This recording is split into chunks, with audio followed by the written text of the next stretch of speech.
Assalamualaikum warahmatullahi wabarakatuh. Nama saya Mila Hanifah Batubara, NPM 20003090081 dari Fakultas Ilmu Sosial dan Ilmu Politik, jurusan Kesejahteraan Sosial kelas 4B pagi.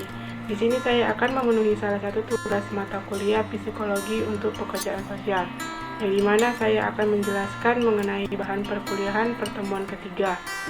Baik, saya sedikit akan menjelaskan bahan perkuliahan psikologi pekerjaan sosial, yang dimana pekerjaan sosial itu dipandang memiliki basis penelitian yang lebih kuat, lebih banyak pelatihan, penilaian, dan psikoterapi, aneka macam setting dan peran yang luas.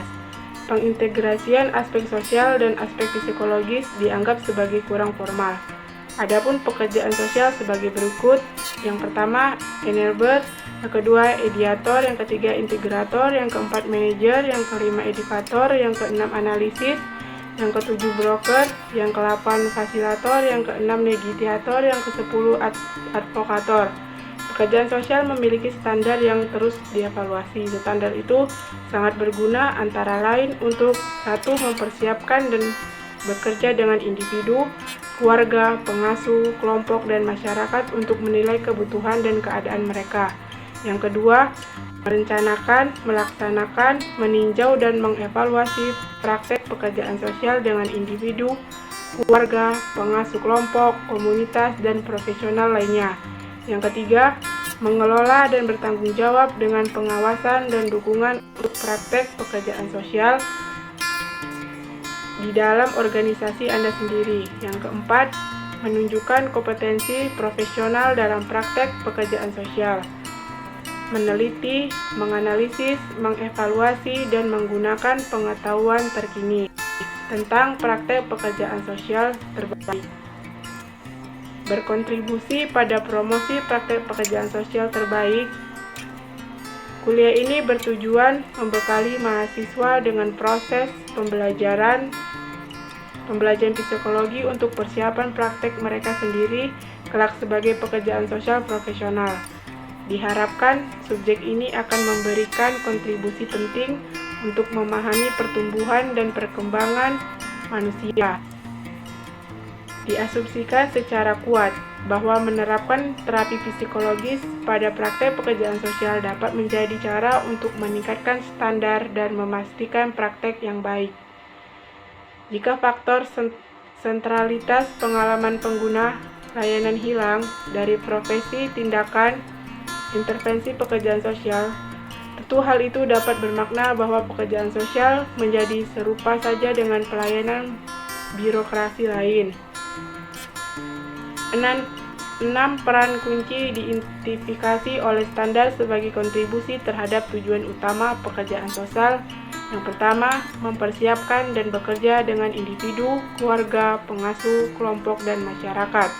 Yang kedua, merencanakan, melaksanakan, meninjau, dan mengevaluasi praktek pekerjaan sosial. Yang ketiga, mendukung individu untuk mewakili kebutuhan, pandangan, dan keadaan mereka. Keempat, mengelola resiko terhadap individu, keluarga, pengasuh, kelompok, komunitas, diri sendiri, dan rekan kerja. Yang kelima, mengelola dan bertanggung jawab dengan pengawasan dan dukungan untuk praktek pekerjaan sosial dalam organisasi individu. Dan yang terakhir, keenam, mendemonstrasikan kompetensi profesional dalam praktek pekerjaan sosial. Struktur materi perkuliahan. Yang pertama, perkuliahan ini berkonsentrasi pada penerapan psikologi pada praktek pekerjaan sosial. Yang kedua, penting perkuliahan ini adalah untuk menekankan pentingnya pekerjaan sosial, melihat psikologi dalam kaitannya dengan kepedulian sosial. Yang ketiga, ini berarti bahwa terapi psikologi sangat penting bagi pekerjaan sosial. Ide-ide yang paling berguna ketika ilmu bantu itu diterapkan pada konteks tertentu dalam proses perawatan sosial. Yang keempat, inilah sebabnya mengapa semua pokok bahasan dalam perkuliahan ini berisi kegiatan yang bertujuan untuk menerapkan psikologi pada konteks pekerjaan sosial tertentu. Yang kelima, kegiatan ini mencoba untuk melibatkan mahasiswa dengan konsep bahwa psikologi pekerjaan sosial tidak boleh dianggap terpisah dari konteks kepedulian sosial.